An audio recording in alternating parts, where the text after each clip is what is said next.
Okay, I wanted to say this. I am exhilarated. I feel so energetic today, and you guys are definitely going to feel this.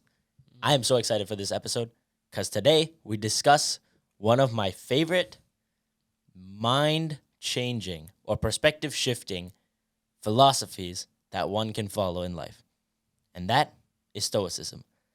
But we'll get into that later. You're going to say Well, no, something. I find it very ironic because I feel like Stoicism is often characterized with not showing so much emotion, and we will talk about We will talk about that. we shall discuss, but I think that off of the general idea that a lot of people have of it, Mm-hmm. it seems very contradictory for you to come into this episode with this mindset. But But I'm that's- liking it, Exactly. and I'm hopping on the train. Exactly. See? Now, you guys will hopefully have a shift in perspective as well.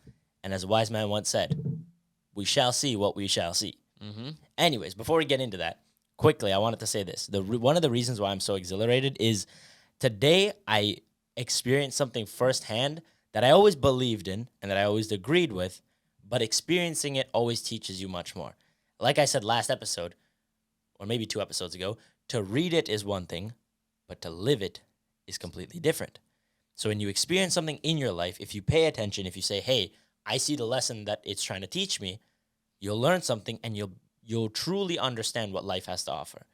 So today, I had absolutely no reason to feel the way I did, to feel this happy, okay? Because yesterday, I stayed up late. I had to go all the way up a mountain to go and write a midterm.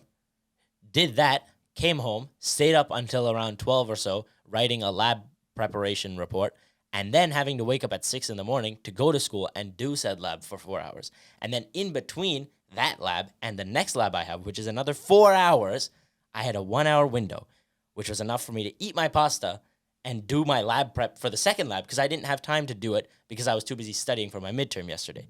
Hectic day. My hand felt like it was going to fall off because I was consistently writing for almost 9 hours straight. Agony, okay? But after school, what happens?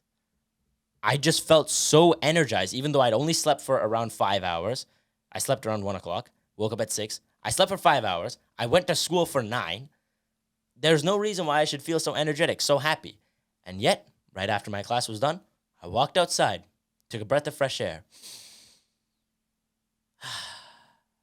It's great. It's a great day.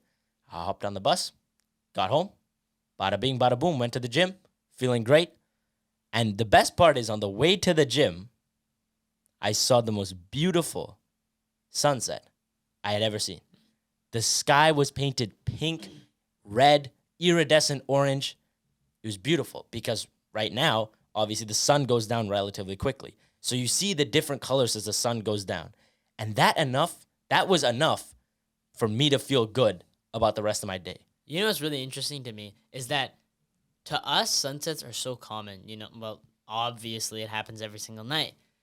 But still, every human, every person experiences that when they see that sunset, they're like, damn, this is such a beautiful world we live in. And I give you an example that I experienced yesterday, I want to say.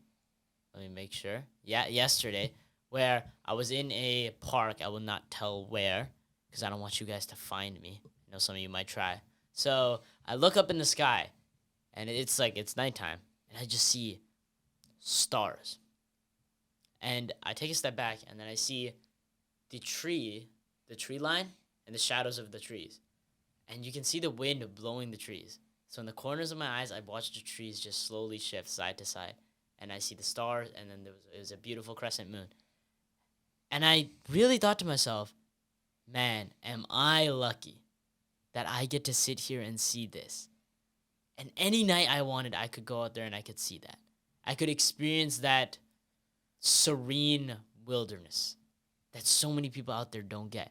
And I think it's that thought of blessing that gives us that happiness. Because again, if you've known something your whole life, you don't understand the importance of it.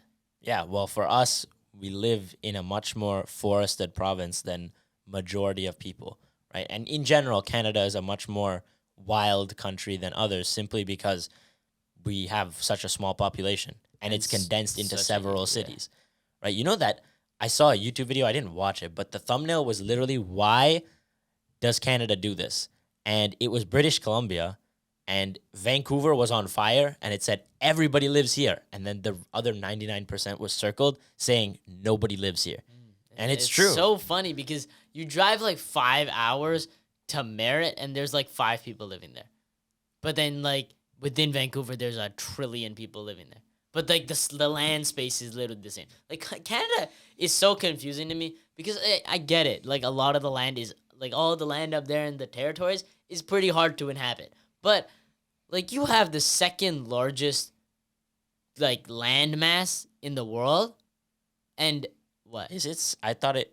Is it second largest? Yeah. Oh, Russia is largest. Yeah. Yeah. So second largest landmass in the entire world, and yet your population is less than that of like California. I'm pretty sure. It is. Yes. Like that is absurd. Indeed, it is absurd. But I think that is part of the beauty of living here, because while our taxes may be terrible, our government also terrible. Some of our sports teams not so great. Not the Vancouver Canucks this season. Love the Canucks. They're going to win the Stanley Cup. I'm manifesting it right now. Mark my words. When they win the Stanley Cup, you guys will know that I said it here first. I believed in them from day one. Been waiting on the season for 12 years. Okay, enough of that tangent. I'm just saying this is going to be a very embarrassing comeback if they don't win. I'm just saying. But if they don't win, it is what it is. But believe me, they got this. Okay, anyways, going back to it, that's the beauty of Canada, is that while we have certain, shortcomings, every country does, the beauty of it is that there's not that many people. Okay, it's not horrendously overpopulated. So we can go out and experience things such as the wilderness, the stars outside, the beautiful sunsets that not everybody gets to experience. Those things we should learn to be grateful for. And that's one of the big reasons why we're going to talk about Stoicism today. But one last thing before we get into it. Kanye West, ladies and gentlemen, has dropped. And it was literally in one of our previous episodes where in the intro, we said, oh my God, Kanye West is dropping. yeah, and then he in fact did not drop. Which we said in the next episode. Yeah. So now to give that story arc a meaningful conclusion, he dropped, and it was actually really I think good. we're also a little bit late to that. Indeed, yes. We are about a week late Yeah. to him dropping it. But personally, I thought it was good. Did you listen to it? I have not listened to it yet. Okay, well, it was good So, music. I've been busy listening to other music. A busy man. A busy man I am indeed. a busy man. But you know why I brought it up? It's not just to say that, oh, he dropped his album finally. But it's also because I had this epiphany when I was coming home from school one day.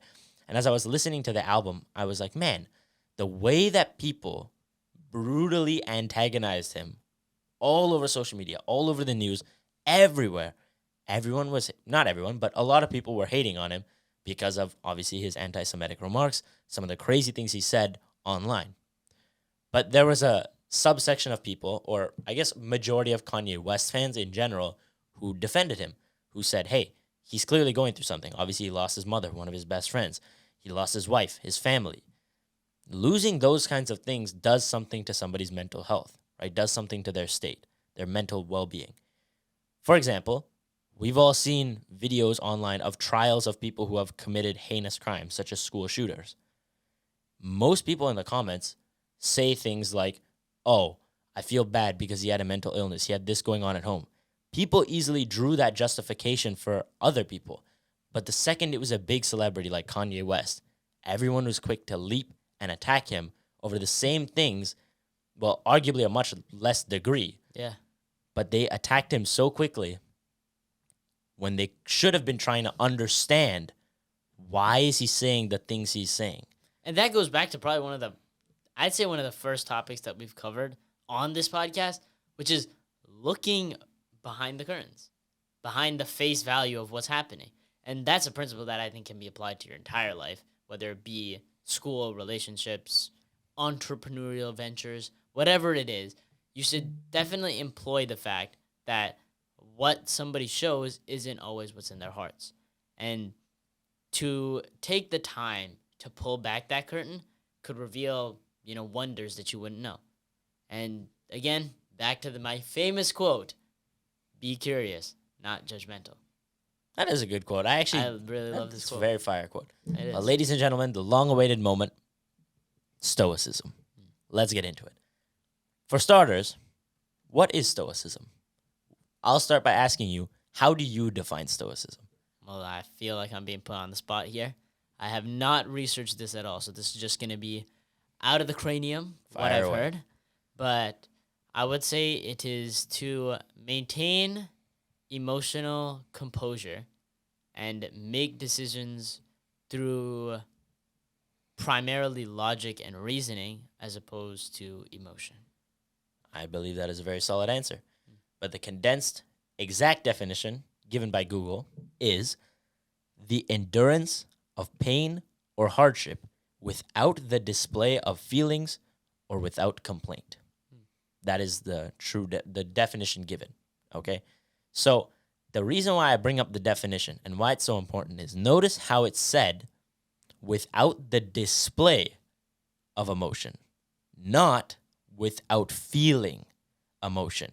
Because I believe that's a very common misconception nowadays about Stoicism. People believe, oh, to be Stoic, that means that I can't have any emotion. I need to be composed and live my life like this. This facial expression is how I need to live my life every day. No, that is not what Stoics preached many, many years ago. In fact, let me open this up with a story for you. The origin of Stoicism. Once upon a time, in Greece, ancient Greece, there was a wealthy trader by the name of Zeno. He had a cargo ship that had... Wait. Can we backtrack really quickly? Backtrack, okay, go ahead. I just wanted to say, Zeno, was he also a mathematician by chance? Yes, Okay. philosopher and mathematician. He's a very foolish mathematician, but... Interesting. Okay, we'll talk about We'll talk that about after. that after, yeah. Okay, anyways, going back to it, he was a wealthy trader, and he had a cargo ship that had a lot of the supplies that he sold. And this cargo ship, by a complete tragedy, was struck by a storm and sank. Now, a man who was very wealthy, within one day, lost all his riches and became a very poor and miserable man. Now, majority of us, how would we feel in a situation where we're rich, we have everything, and then it's taken from us by a natural disaster, something that's completely out of our control? How would we react? Majority of us would get angry. We would say, why? Life, you spited me. You cheated me. That was rightfully mine. How could you do that? We would feel these emotions and certainly act out of them. But Zeno not only preached not to do this, but he followed his teachings very, very closely. And he always said that we don't have much control over what happens to us. What we do have control over is how we respond to it. And that is how we should all strive to live our life. And the fascinating thing about these revelations is that they were all discovered centuries ago, before we had technology, before we had this understanding of the things around us. People simply understood that, hey, some things are out of your control. That doesn't mean that you need to get upset about them or that everything needs to suck. Your day must be ruined now that one small thing happened to you. No. Imagine that, where you lose everything and yet you can still maintain your composure and say, okay, it is what it is. It's time to move on. That is the origin of Stoicism.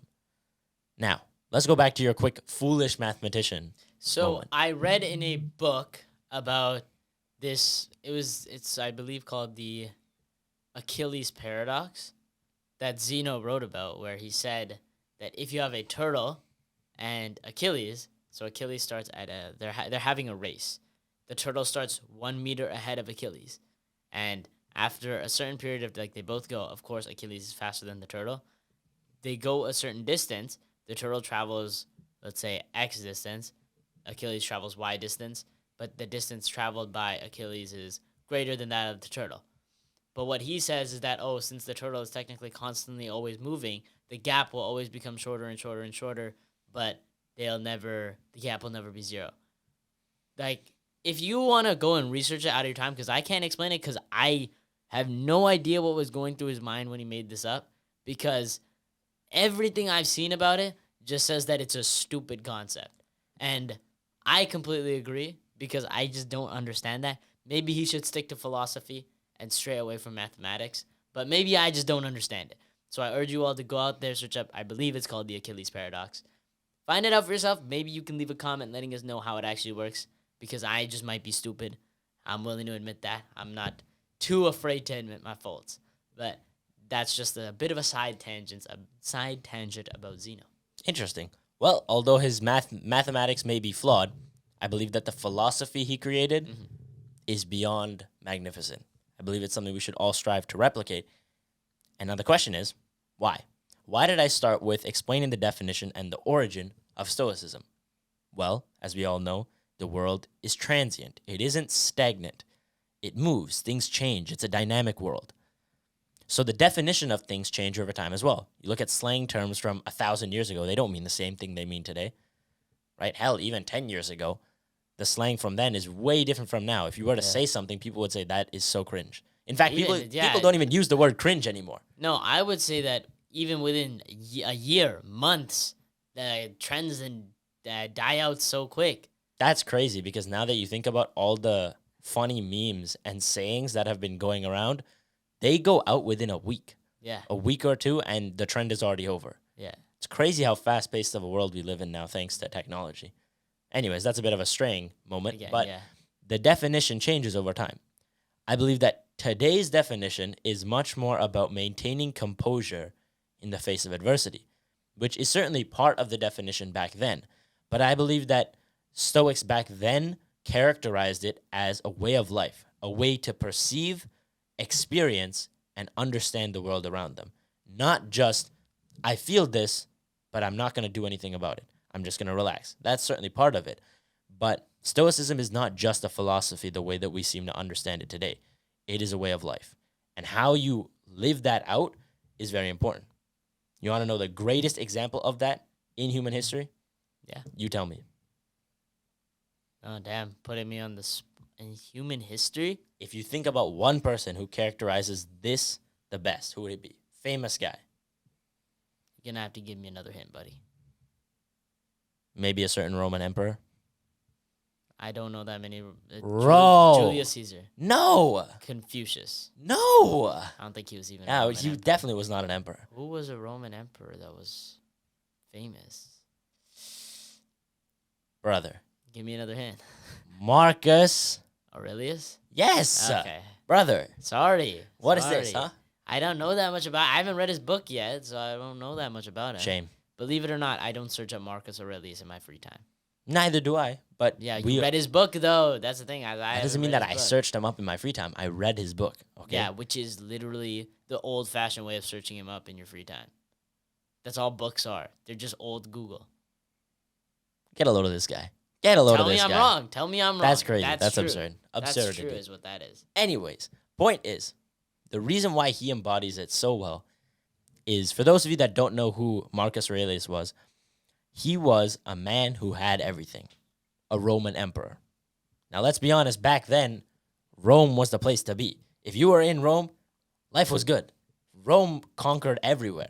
Except for, like, the peasants. I assume they probably didn't have that great of a life. And, like, the slaves probably didn't have a good life.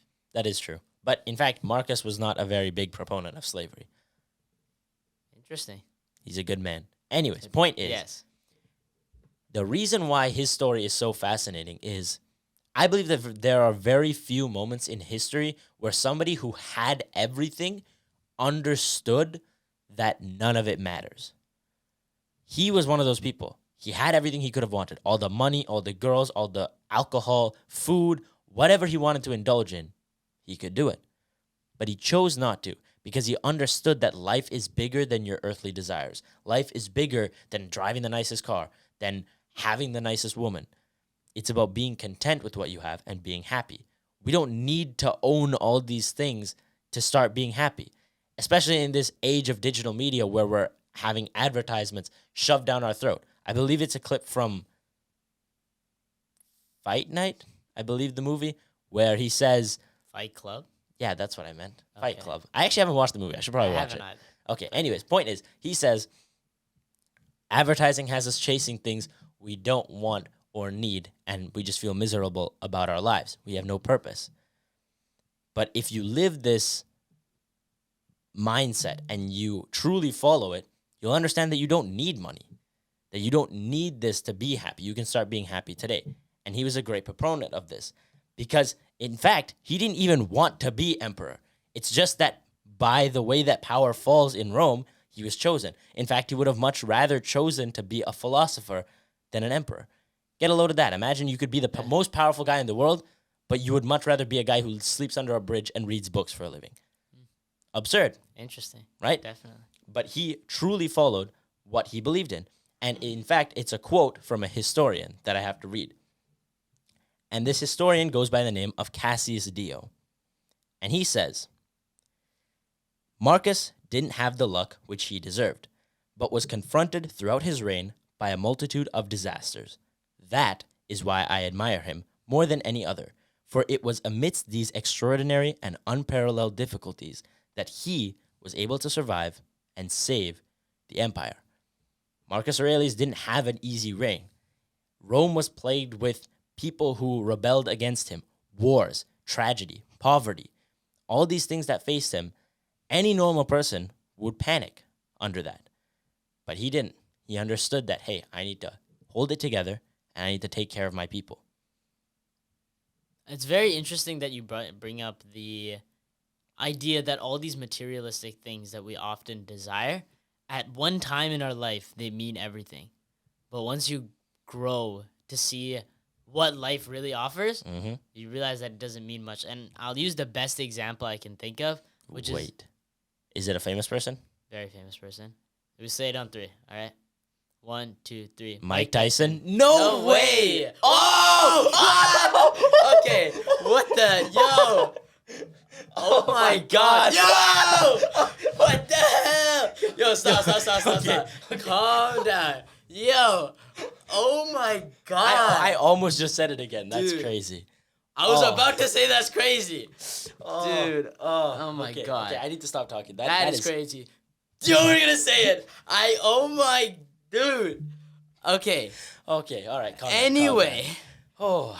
I was about to say, do you know what the craziest thing is? Yeah. The second you said, and these materialistic things don't matter when you learn that life has other things to offer. The second you said that, Mike Tyson popped into my head because I wanted to talk about it on a previous episode, but I couldn't. That's crazy. I couldn't because I totally forgot, and then I just moved on throughout the rest of the ramble. But anyway, crazy side tangent. But Mike Tyson, there's a clip of him, and he's with this reporter, and he walks into I believe his house, and he sees all of his belts from his winnings on the table. And the reporter asks, "Look at this, you're a legend. This is history." And he says, "This is garbage." And then he's like, I can say I bled for garbage." And he says, "Don't they mean anything?" And he said, "At one time, they mean everything. When you're just a kid who's doing boxing for a living, they mean everything. But once you grow up, you realize that that's not the things that are important. What's important is," he said, I believe, I can't quote it like directly, but he talks about how what really matters is his kids and his kids' kids and the generations that he's leaving behind. And that was such a beautiful thing because it perfectly embodies probably one of the biggest things that we grew up on, which is great gratitude.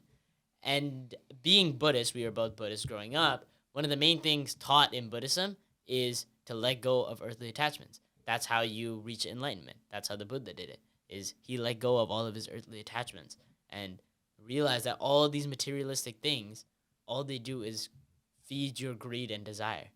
And instead, what's really important is to let go.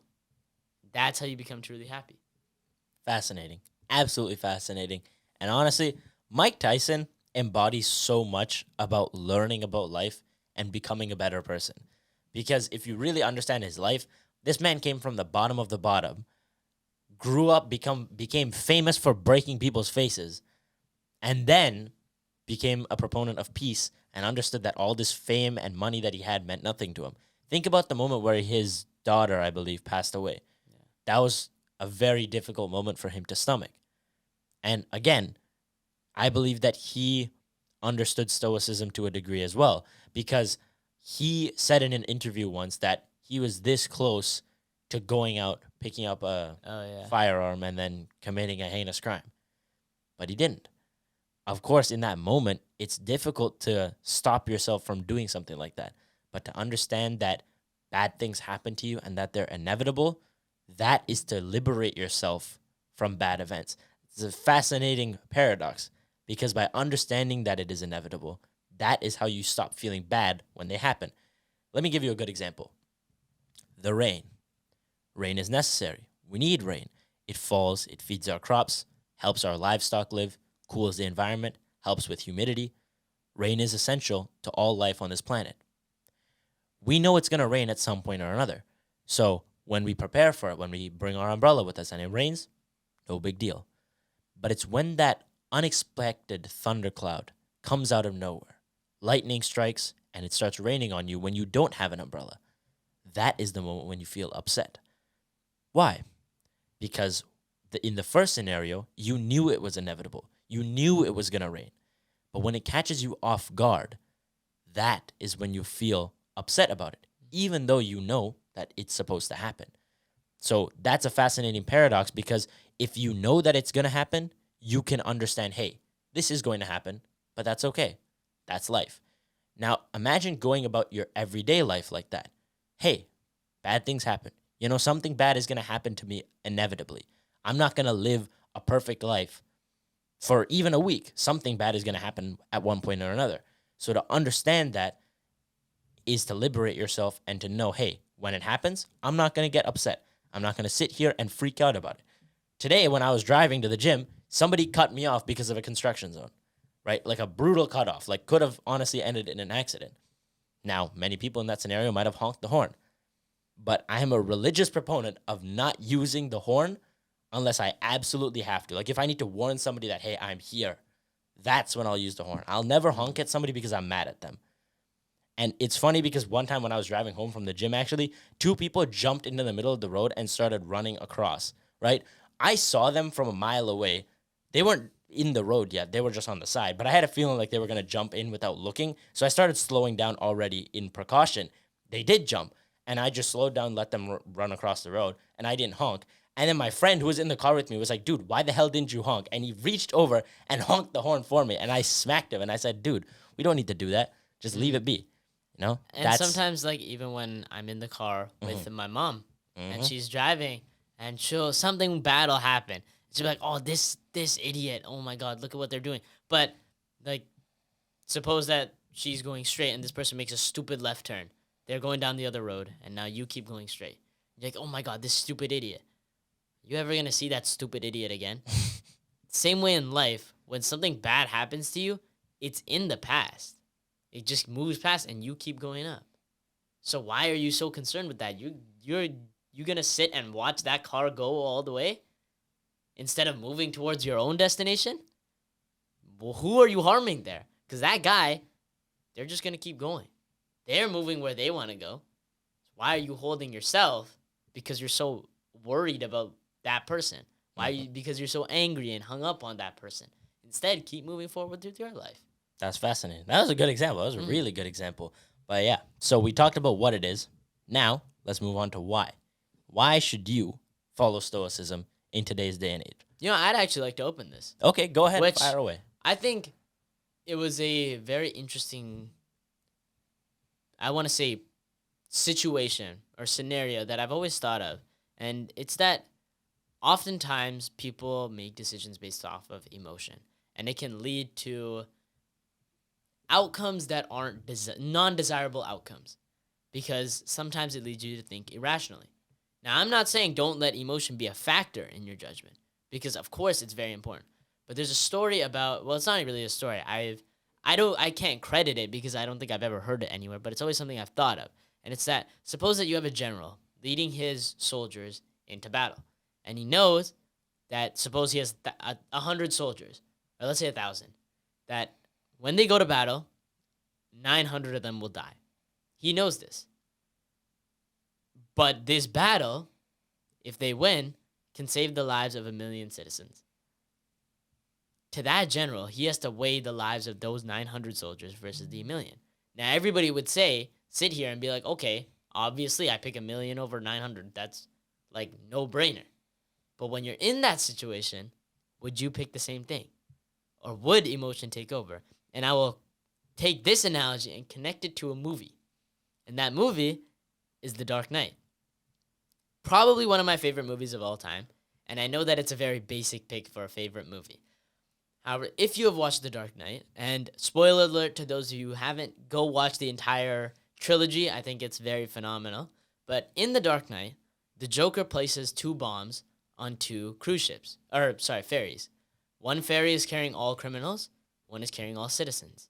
And he gives them each a trigger that blows up the other boat. And he says, if by midnight neither of you guys pick or hit the switch, both will die. And you see that everybody's arguing, we should blow up the other boat. We should blow up the other boat. And they're all arguing it. And one of the beautiful parts of that scene is when one man from the civilian side stands up and he says, they're criminals, they all deserve to die. And the officer on board who has the switch gives him the switch and says, go ahead, hit the trigger. And this man he was so confident. He was like, obviously, from a logical, rational standpoint, we need to do it.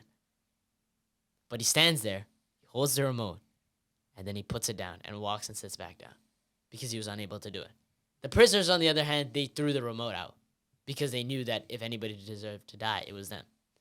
But it shows that despite rational thinking being our most powerful tool, in a logical standpoint, emotion really does affect our decision making. So being able to control your emotion, not let it cloud your judgment, but guide it, that is the most important thing. And I think that is where Stoicism comes in. That is crazy. To not let emotion, what was it, dictate your choices? Cloud your judgment. Cloud your judgment, but to guide it. That's a very good saying. Thank you. I like that. That's fascinating. But what I wrote down for why should you practice Stoicism, the first thing I wrote was to develop mental resilience. Now, Seneca once said that we suffer more in imagination than in reality. And the power of that quote is, if you really think about anything, let's take embarrassment, for example. You go out in public, let's say there's snow, you didn't see, you slip and you fall flat on your face in front of 30 people, let's say at a mall or something like that. When you fall, your immediate reaction isn't anger or embarrassment because you fell. It's because other people saw you fall. If I put you in a room with no people and you slipped and fell, would you feel the same way? No. Exactly. So it is your understanding that, hey, these people are looking at me. These people just saw me completely fall on my face. That in your head is causing you more suffering than what actually happened to you. Dread about an exam, dread about a certain day coming or some bad event that is going to happen. Let's say it's an exam.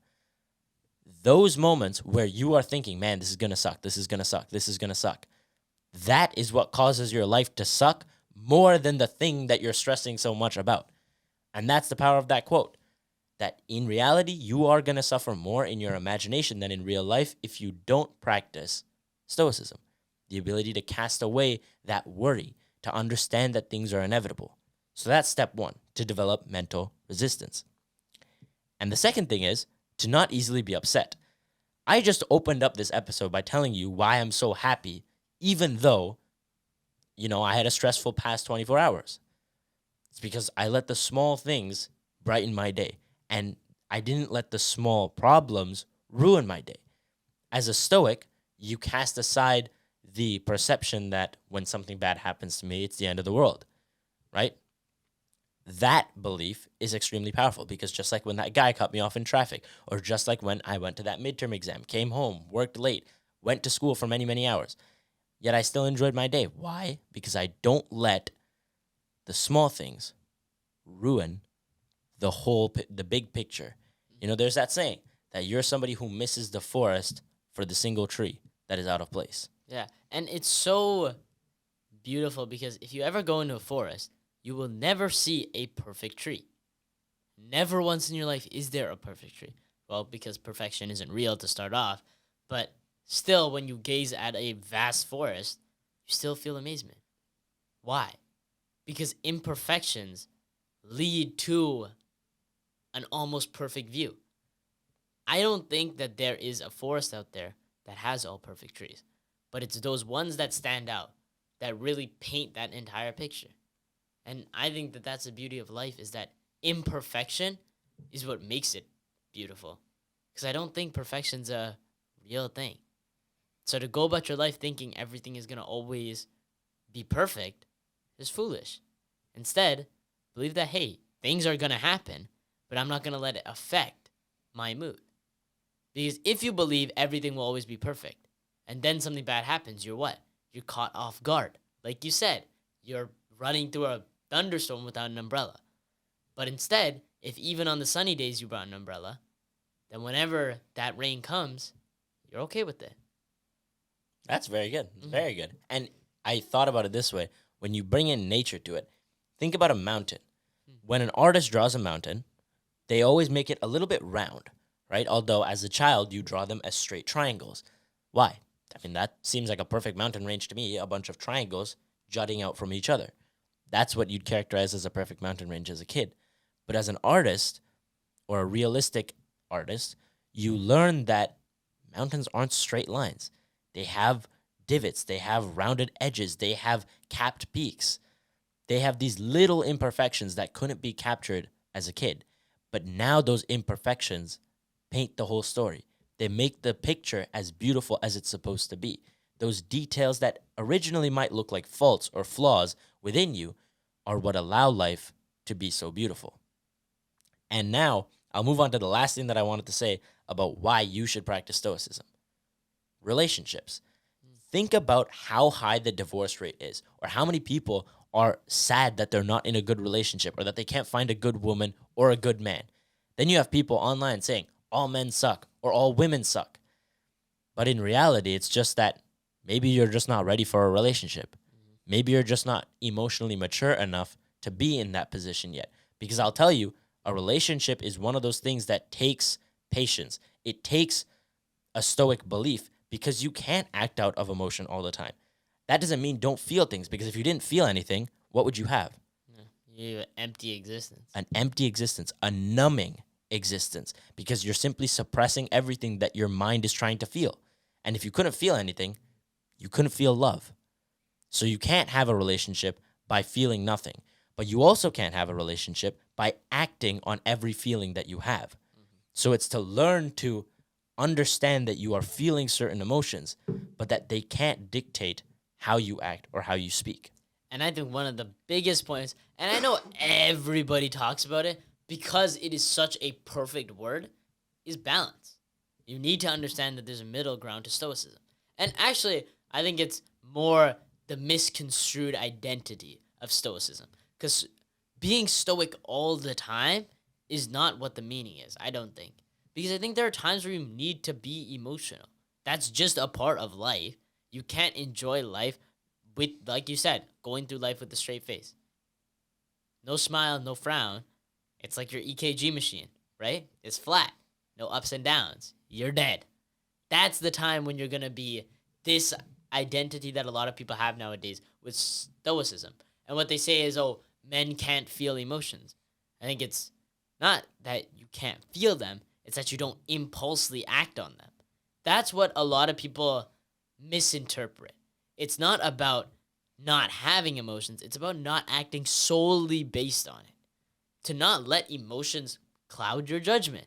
For example, a lot of the worst people in this world let emotion get the best of them. And I can't believe I'm about to say this, but I'm going to run it back to the Dark Knight again. Because Harvey Dent, for example, a great man. Everybody looked up to this guy. And then what happened? He lost the woman that he loved, and he went ballistic. He felt anger. He said, I lost the person that I love the most, so you have to feel the same thing. And he took Jim Gordon's son, and he threatened to kill him. Why? Because he let that sadness, that anger take over. A man who was supposed to be so pure, tragedy broke him. And it's because he never, I didn't know the guy, so personally I can't say, but if you practice Stoicism in your day-to-day life, you become less susceptible to that very sharp change in emotion because you've understood that things happen, life happens. Now, of course, something at that scale, it's going to mess you up. That's just a fact of life. But if you can practice it with the little things, the bigger things become a lot less daunting. It is crazy how many life lessons and principles are integrated into some of these cinematic masterpieces. And I think that that's why that trilogy is so good Yeah. because it has so many of those difficult choices, those Mm-hmm. moments that question, first of all, what is right? Yeah. Everything is subjective to a certain degree. So those kinds of movies that really make you think, who's in the right here? Are they really the good guys? Those kinds of moments really make you think. It's really interesting because if I like, this is why I love that Christopher Nolan trilogy of the Batman, because in Batman Begins, that's a very big thing. Or even in The Dark Knight Rises, if you've watched both of the movies, you'd understand that with the League of Shadows and they're trying to destroy Gotham, people believe, okay, they're the bad guys because Batman's obviously the good guy. But when you look at what they're trying to do, all they're doing is getting rid of what they believe to be scum. They think that Gotham is a cesspool of crime and they want to destroy it. Which at first you'd be like, oh my god, you can't destroy an entire city of people. But if that city is filled with crime that is spreading to other areas, it's like a virus. And what do you do with the virus? You take an antibiotic. And what does it do? It kills the bad germs, but it takes out a lot of the good ones with it. So is that justified? You want to know an even better example? Hmm.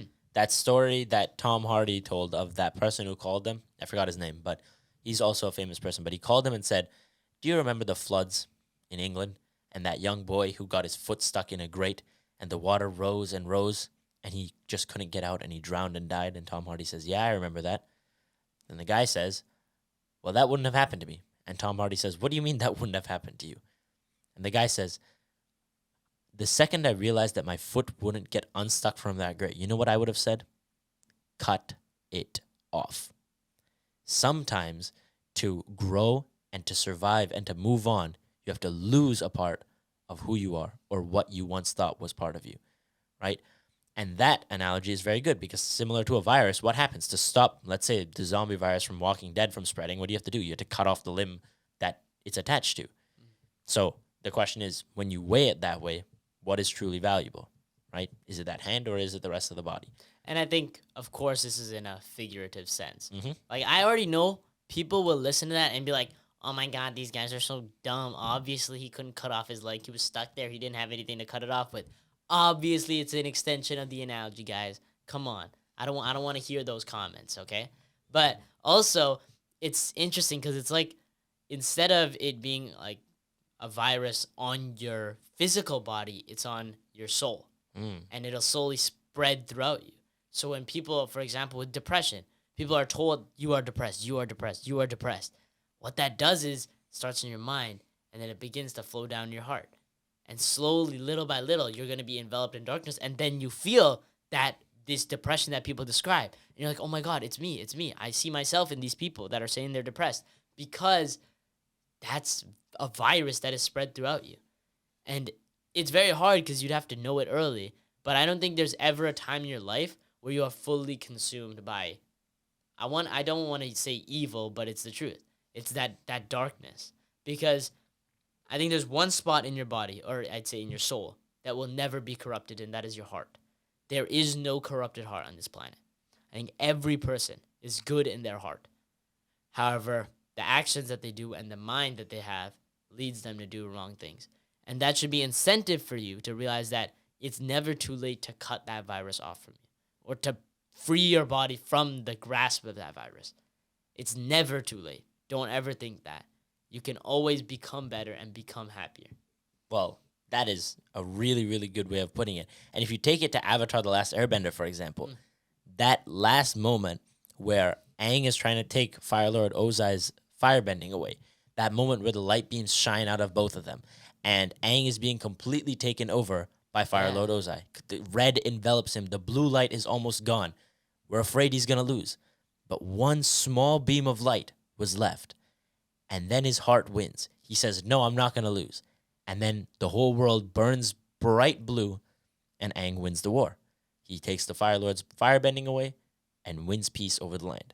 So you need to think of yourself as Aang. Even in that darkest moment where everything is lost, you still have that one glimmer of hope that you should cling to. That's beautiful because connecting it back to Avatar, what did Uncle Iroh say? That when I think it's when the night is darkest, hope is something we give ourselves. That is the meaning of inner peace or inner strength. Yeah. Sorry, And that's also, I'd say, it ties into Stoicism because it's not something that's given to you; it's something you give yourself. It's that it's the umbrella, the shade that you give yourself. That's what it is. It's a protection from the evil things that are out there. And also, quick little side tangent: we are 1 week away from Avatar: The Last Airbender live action reboot coming. Like, we have waited years for this. Years for this. It's just because we were talking about it, I thought I'd divert a little to think about it because I'm very, very excited. And next episode, or maybe the next one after that, we will definitely be covering the series in depth. Today's the exactly 1 week from today. So, yeah. It will come out. Depends that on is crazy. When we record. Yeah. But that is crazy. I guess we will give you guys a bit of an update. But now one thing I will say as we kind of come close to the end of this episode. How do you learn Stoicism? Best way is, like this guy was saying before, get the old school Google and pick up a book. So today I have a book recommendation for all of you, okay? And that is this book right here, As a Man Thinketh, okay? Now, title sounds a little bit goofy, but, Shakespeare in it, all right? Read it the way it's supposed to be read. Even the back is inspirational. You know what he wrote on the back? He said, as a man thinketh in his heart, so is he. And the funny thing about that is that inscription is actually on the first page of the book as well because it's a Bible verse. Really? Proverbs 23:7. For as he thinketh in his heart, so is he. Crazy that all this wisdom is found in ancient books. Yeah. Interesting, right? It's interesting. Do you know what that's actually called? No, tell me. A quote at the beginning of a book? What? It's called an epitaph. An epitaph? Yes. I did not know that. Where did you learn that? I learned it from this guy who sits next to me in English class. Oh, the genius. Very smart. Very smart gentleman. We will not be dropping a name. However, if you ever listen to this, you know who you are. And one day he will make an appearance on the podcast. Indeed he will. Hopefully. Foreshadowing in it. But I'll read one quick passage from this, and it is literally the foreword. So the first page in this book before you get into reading it. And he wrote this. They themselves are makers of themselves by virtue of the thoughts which they choose and encourage. That mind is the master weaver, both of the inner garment of character and the outer garment of circumstance, and that as they may have hitherto woven in ignorance and pain, they may now weave in enlightenment and happiness. James Allen. Now, that is a difficult quote or passage to try and understand and truly draw meaning from, but let me give you my interpretation of it. He's essentially saying that as humans, within our mind, we have the capability to live in ignorance and pain. But he who understands that he's the master of his own vessel, he's capable of replacing that ignorance and pain with bliss, beauty, and knowledge. And that is what I draw from it. And I think it ties back to the number one quote of this podcast, which is, happiness is not an emotion. It's a state of mind. Mm-hmm. It's a choice. It's a choice to be happy. And whether you believe it or not, I think it's a good way to live your life. Because choosing that happiness is almost always going to be the best way. Mm-hmm. And like I was saying, this is the first book that I can recommend. But earlier, in fact, when he was making the joke about books being old Google, he said, I read the book on Marcus Aurelius, and that book is called Meditations. In fact, I've popped up a picture on one of the previous episodes, so I'm not going to do it again. But it's just called Meditations by Marcus Aurelius. Go buy it and read it. And the amazing thing about these books is they are both so short. You could finish, I'd say, this book, As a Man Thinketh by James Allen, in a day. It is that short. Really? Look at how thin this book is. Can I take a look at it? Take a look at it. It is super thin. Fascinating book. So many life lessons. I took a couple of days to read it because I really wanted to digest everything. But to you out there, if you're a fast reader, if you understand things on the first run through, read it in one day. And 64 pages. 64 pages. You're telling me you Text is can't read relatively 60 big. pages in a day? It's easy. It's really I might easy. read this tomorrow. Give it a shot. I might have to. And honestly, even if you can read it quickly, if you don't get the meaning on the first try, read it again. That's the beauty of life. You have time to read things again and to truly draw the meaning from it. So the two books I recommend is one, As a Man Thinketh, and 2, Meditations by Marcus Aurelius. So make sure you read those 2 books and draw as much meaning from it as you possibly can. And I'll Because tell you guys that I completely believe that although everybody says, like even I said, reading books is the old Google, I think that there's a wisdom to be found in books that you just can't find anywhere else. And I think it's very powerful because I think the lack of images is what makes a book so powerful, is because you have to imagine it. So instead of just seeing it, you think it in your own mind. You recognize it as it is in your brain. With these concepts, I think that's such an important thing because it's personalized. Everybody's definition and everybody's belief is going to be different. So to be able to imagine it in your own mind is brilliant, I'd say. So to all of you out there that might be closed off to reading because you could just learn it in a YouTube video, try it once. And it might change your view because if I'm being honest, I wasn't a big reader. And then I began to actually read books and I realized it's very interesting when you get the chance to imagine it in your own mind instead of the mind of somebody else. for the record, I would just like to say this guy was not a big reader until I started reading and I said, read a book, read a book, read a book. Then eventually he picked one up and said, hey, damn. Oh, damn. I'd say the one book that definitely made me a big reader was, first off, was Mastery by Robert Greene. Yep. I never got to finish the book because it's a really long book, and it's a very, I'd say it's a very tough read. It wasn't a good pick for one of my first books to really work through. It's a very difficult read. Robert Greene uses a lot of complex language, which makes it a little bit difficult to navigate his point. And complex examples in history as well. But I really love how many examples he uses. Oh, yeah. He uses a lot of examples. But I then moved to Can't Hurt Me by David Goggins, which was definitely... Oh, no. Atomic Habits, Yeah, then I was gonna Can't say Hurt that. Me. And both of those books, I'd say, are very easy reads, and they're so good for you. So all you guys out there, do not be closed-minded to books. They are very valuable and can teach you many life lessons and definitely help you improve not only through your mind, but through physical abilities like talking. The more you read, the more fluent you become. There's a quote that says, once you begin to read, your words will flow like water. And I don't know where this comes from. It's a quote that's plastered up in my English class. So maybe on the next episode, I'll quote it. Actually, I'll just look it up and pop it up somewhere here. It's a very beautiful quote, and I really thought that really got me thinking that maybe I should read more. Before we move off the topic of books, there's one thing I wanted to say about Marcus Aurelius' book. Did you know that book was never meant to be a book in the first place? Really? It was a journal that he kept to himself about his daily life, his habits, and what he needed to do to be a better person.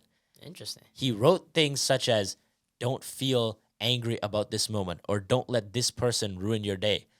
And he wrote these things to himself. And the reason why that's critical is it shows that he wasn't just a preacher. He was a follower. Yeah. He truly lived by the words that he said. And I think that holding that integrity to your character, to the things you say, and actually living by those words, that is how you show somebody your true character. So that's what I wanted to say, is that he lived by the words that he preached. It's not just some wacko who was writing things in a book just for the sake of selling a million copies. Yeah. This book was never supposed to be a book. People just found it, strung it together, and now here we have one of the greatest Stoic masterpieces in human history. And now I wanted to tell you about one coincidence quickly before we wrap this up. When did we decide that we wanted to talk about this?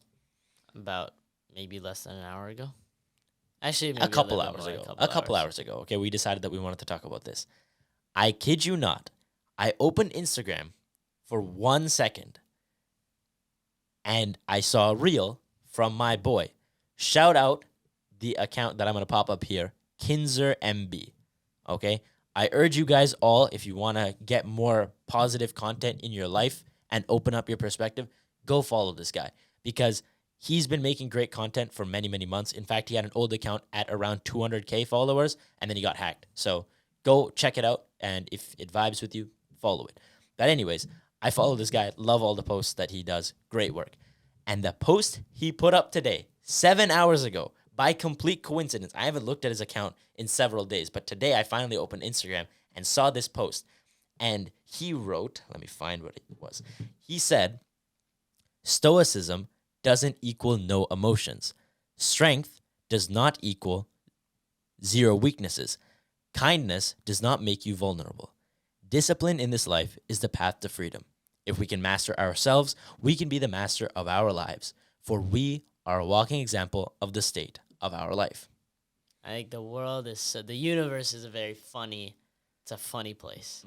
It's crazy that just by complete coincidence, the one day we decided to talk about Stoicism, this guy posts a reel about Stoicism. It's interesting, man. Or it's the government listening. That could be it. that. Could be it too. Could be that. Either way, go follow him. And on that note, actually, we have an Instagram and a TikTok as well. So if you guys only watch us on YouTube and you want to get more, definitely go check us out on Instagram and TikTok. Same username and everything like that. Hit us with a follow. We love you guys more than everything.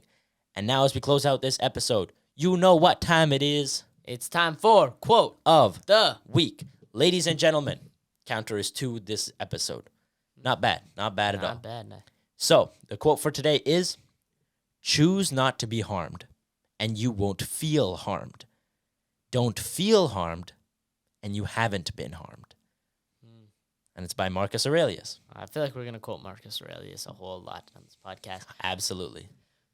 And on that note, thank you guys so much for tuning into episode 12 of the Brighter Horizons podcast. Thank you guys so much for 75 subscribers on YouTube. I was going to say that too. Shout out to all of you. Thank you guys so much. Feel free to comment down below if you got any questions or if you got any topics you want us to discuss. Check out our older videos. We have hella topics that we've discussed so far. And if you want to see us discuss anything in a future episode, drop it in the comments. We love you guys. And with that, make sure you go out there, live a stoic life, and make sure you live a positive life, y'all. Peace out.